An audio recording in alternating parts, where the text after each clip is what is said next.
there's an echo in here. And I'm on the balcony. Okay, so tonight is Tuesday the 14th of March, and tonight I had the opportunity to actually finally see the mystery of the Valkyrie. Okay, so originally it was supposed to play during the COVID pandemic, but lockdowns happened and that didn't happen. It was originally supposed to play last year, but thanks to Brisbane flooding, that didn't happen either, which meant Cubac had to be shut in order to be refurbished and not smelling like the floodwaters. Yay for Mother Nature! Sorry, give me one sec. It's a little better. So yes, we finally, I say me, well, we can finally see the mystery of Valkyrie. And I love Sherlock. I have seen Benedict Cumberbatch, I have seen Robert Downey Jr., I have seen Johnny Lee Miller, I have not seen Daddy Sherlock nor Granddaddy Sherlock, which is, according to Tumblr, the OGs of BBC Sherlock. Yes, Tumblr has created the great-granddaddy, daddy, granddaddy, and, well, dad. Yes, it's a whole history down on Tumblr. It's a beautiful thing. Okay, so this one is called The Mystery of Valkyrie. If you hadn't guessed, I've already said it half a dozen times, plus the title. Okay, so this one follows the mystery of the Valkyrie. I feel like I should say take a shot every time I say that sentence. Please don't, you'll probably die. I don't want to be responsible for alcohol poisoning tonight, ladies and gentlemen, and everyone between. Okay, so this follows the journey of Sherlock and Dr. Watson through their journey of trying to find out who is the mastermind behind killing Sherlock, which we all know is either down to two choices, Irene Adler and Professor James Moriarty. Okay, so this is somewhat of an original work, even though it has got an IP behind it. Okay, in the program, it is mentioned that it was a work of original art using Sherlock's IP, which is always a beautiful thing because Sherlock can be told in 1,000,001 different ways. And I think that's really great because no matter how many different interpretations you have of Sherlock, you know that there's always going to be the same spiel. It's always going to be something where Sherlock wins in the end. This one is just that. This is no different to what we already know. They had a cast of 20 with multiple roles besides our four famous crews, who I assume did not play multiple roles, whereas everyone else did. Oh god. And for me, seeing Sherlock live felt like a new experience. I have seen stage plays before, I have seen stuff at QPEP before, but this one was different. It was simplified. It was the cast moving the stage around, and the stage predominantly relied on stairways and backdrops, as well as projector effects. It had a few smoke machines, which wasn't too bad. It was actually surprisingly pretty good for a smoke machine effect. The cast did a fantastic job at portraying their characters. So these are our four lovely characters. We got Professor Moriarty, Sherlock Holmes, and John Watson and Irene Adler, which we already know. They're lovely little block between that. Sorry, I did that so badly. Okay, so we had Eugene Gelfider playing Sherlock, and I'm really bad at pronouncing names, so I apologize. He embodied the British character very well, that at times that I was like, are you Alan Rickman?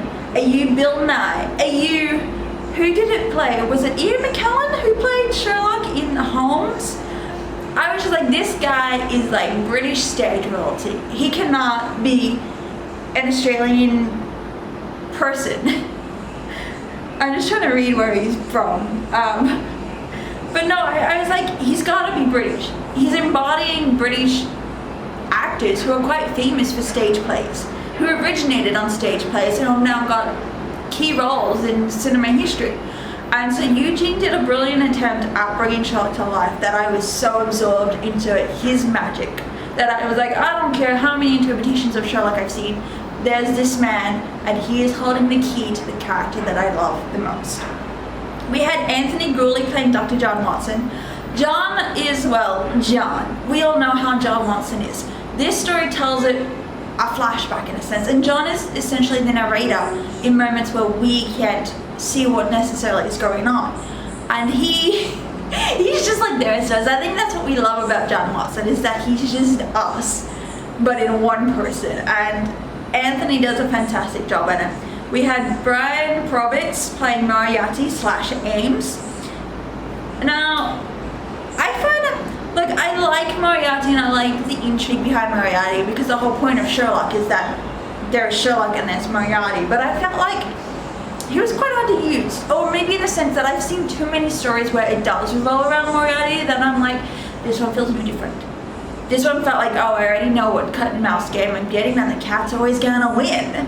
So I wasn't quite pulled in the way that I would have loved to be in, but Brian does do a wonderful job. We got Kimi Tarajaki.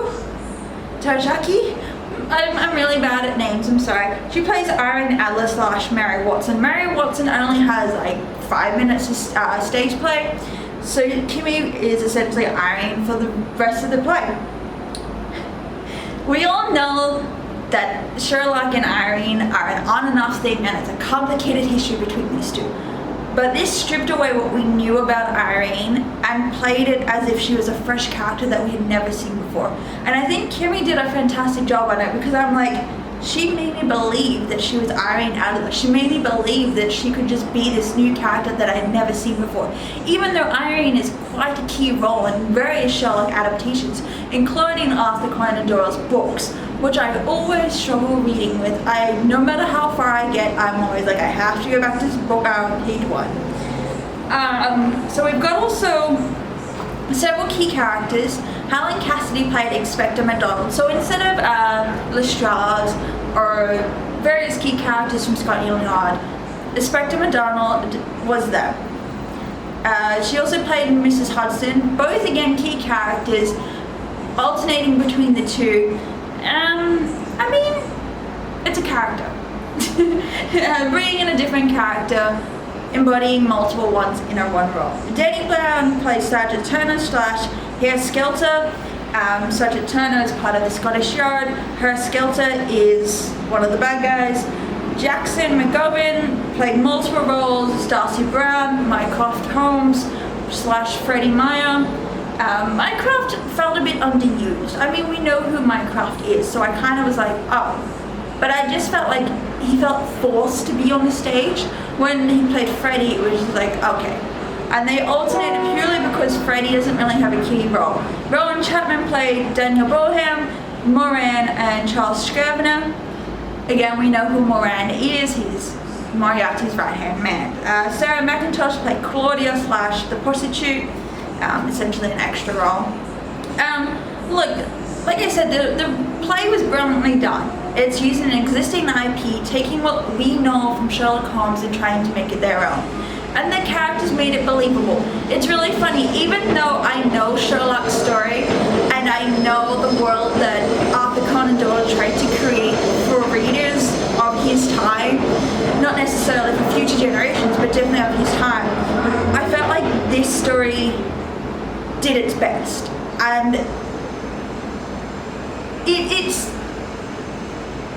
definitely what you expect, but also at the same time not what you expected. It's really funny, when I was sitting in the audience, I was sitting in front row and people sitting around me, I was listening to everybody being in shock and in awe, laughing and clapping and gasping, and hearing people going, oh my god, John Watson is such a sweet man, he's such a good man, and then crying, and then hearing them going, oh my god, how could that be? I wasn't expecting that. Oh my god. And then hearing them going, I knew it, I knew that was him. It's just, it's so much different, because I'm so used to watching Sherlock at home in the comfort of my own home. But hearing a crowd who feels like they've never experienced Sherlock, never experienced Arthur Conan Doyle, and I can say that some of them never actually have, because I was listening to the conversations and they were like, Sherlock Holmes, who created that? Oh, Arthur Conan Doyle, who's been around since, yeah, you don't know who he is? And I'm like, are you guys serious? You guys are older than I am, and Sherlock has existed since the start of literature. I would say pretty much since the start of literature, but maybe not. Like, it's a beautiful story. It's a Sherlock story, so you know what you're gonna get. It's only on for a week, so I'm pretty sure by the time I upload this video, there's going to be no point trying to encourage you to see it. But if you love Sherlock, you might like this, you might not. I will admit that at times I did start dozing off and I was yawning, and I do apologize because that is bad etiquette, but like, I'm tired, man, okay? It's 10 o'clock at night, I am now tired, and I was yawning even in the first 5 minutes of the play. I do apologize, bad etiquette, I know, at least I wasn't on my phone. Okay, look, I feel like Sherlock is one of those things that should be brought to the stage, but at the same time, it is quite a, I don't really know how to word it. I don't want to say anticlimactic because that would be really bad, but it's definitely a play where it's more talking rather than visual. It's where you just sit and listen to monologues and dialogues and dual competitions with their voices. It's not something you see for your eyes. And I know that back when cinema was trying to find its footing, Sherlock possibly would have been more fitted for the radio, and I'm assuming it was a radio play before it was a stage play, before it was a TV adaptation, and before it was a movie adaptation. But, you know, it's Sherlock Holmes, and everybody's gonna watch something related to Sherlock Holmes, even if it doesn't necessarily specify, and it just uses the IP. Anyway, that's all I gotta say on this. It is a feast for your ears. Definitely an interesting take on a great character. Enjoy.